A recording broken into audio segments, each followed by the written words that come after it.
हवेली का भूत भाग 5 में आप सभी लोगों का स्वागत है। मिस मारिया और सुमन जी अगले दिन तांत्रिक बाबा के पास जाने के लिए निकलते हैं। बाबा का आश्रम मंदिर के पीछे गुफा के अंदर दिन के समय में भी काला कूप अंधेरा गुफा में छाया हुआ था। गुफा में मसाले जल रही थी अंदर दो, जिसकी हल्की रोशनी गुफा में थी। जगह जगह हड्डियां दीवारों पर टंगी हुई थी। मिस मारिया और सुमन की बुरी तरह डरी हुई थी। अचानक सुमन जी का पैर किसी चीज पे पड़ता है। वो लड़खड़ा के गिर पड़ती है। मिस मारिया फोन की लाइट जलाती है और सुमन जी को उठाती है। जो जैसे ही लाइट नीचे पड़ता है तो वहाँ एक नर कंकाल जो चैन से बंधा हुआ था। सुमन की चीख निकल पड़ती है और वो उल्टे पांव वापस जाने लगती है। मिस मारिया उन्हें रोकने की अंदर को ले जाते हैं। बाबा ध्यान कर रहे थे, उनके सामने हवन कुंड जल रहा था।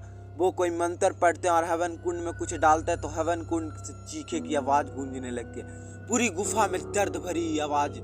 फिर बाबा सुमन की तरफ हाथ करके बैठने को इशारा करते हैं। अभी भी उनकी आंख बंद थी। मिस मारिया और सुमन बैठ जाते हैं। मिस मारिया कुछ बोलने की कोशिश करती है, उसके पहले बाबा हाथ उठा के चुप का इशारा करते हैं और अपनी आंखें खोल के अपने पास रखी बोतल से पानी की छींटे दोनों पे डालते हैं और सुमन से पूछती है, इतने समय से कुछ तुम्हारे घर में घटना घट रहा, अजीब सा महसूस हो रहा। सुमन बोलती है, यही कुछ 5 से 6 महीने से तांत्रिक बाबा कुछ ध्यान करते हैं और चौक उठते हैं। सुमन पूछती है, क्या हुआ बाबा? बाबा बताते हैं, क्या आप कोई बड़ी हवेली के बारे में कुछ जानती हैं? या आत्मा बदला लेने आई है? एक लड़की की आत्मा है, पवित्र आत्मा है, ये किसी और को नुकसान नहीं पहुंचाएगी। आपसे या आपके परिवार के किसी से कोई तो बड़ी गलती हुई है। ये आत्मा बहुत गुस्से में है। शैतानी आत्मा से लड़ने में भगवान भी मदद करते हैं, पर ये पवित्र आत्मा है। इसे शांत करने के लिए इसकी मुक्ति एक पवित्र मात्र उपाय है, जिसके लिए उसके मरने के कारण पता होना चाहिए।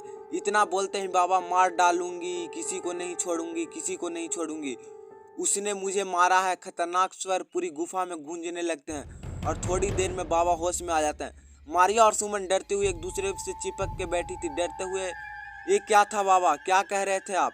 किसने किसको मारा है? हमें तो कुछ नहीं समझ आया। बाबा, कोई बात नहीं, आप पे 4 रक्षा सूत्र लीजिए और गौरा के पे छोड़ के सबको बांध दीजिए और गौरा को ये भौरों का बाबा की भस्म रोज थोड़ा थोड़ा करके किसी के रूप में दीजिए।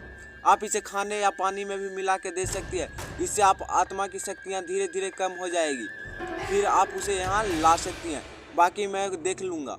बाबा भुक्ति और रक्त सूत्र देते हैं, विष भव और आशीर्वाद के साथ जाने को बोलते हैं। मिस मारिया और सुमन अपने घर वापस आ जाते हैं और सुमन जैसे ही बाबा ने कहा था रक्षा सूत्र अपने पति को बांध देती है और एक मारिया को देते हैं और राहुल को बांधने से उसके कमरे में जाती है तो देखती है राहुल सो रहा था, तो वो वापस आके किचन में ही रख देती है और भूल जाती है और घर के कामों में लग जाती है।